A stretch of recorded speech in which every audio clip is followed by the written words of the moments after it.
برای شخصیت بسیار بزرگوار مملکت ما به نام خان عبدالغفار خان. بله شنیدین، چطور نشنیدین؟ شنیدین. تشکر.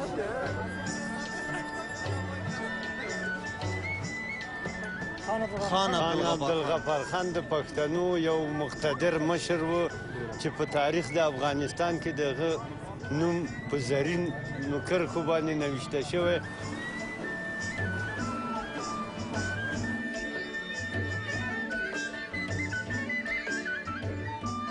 What do you know about Basha Khan? He was almost very same to Gandhiji, but he was a Muslim. His methods was also non-violence, just like Gandhiji, and he always tried the way Gandhiji tried to get freedom for us. The same way he also fought for us.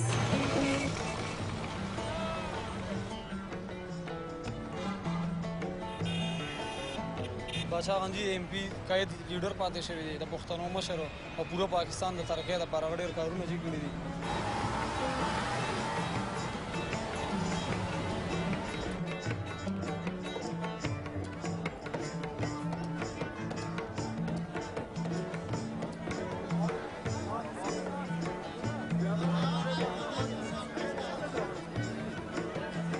پاچا خانم میشناسی؟ پاچا خانم؟ چی میشناسی پاچا خانم؟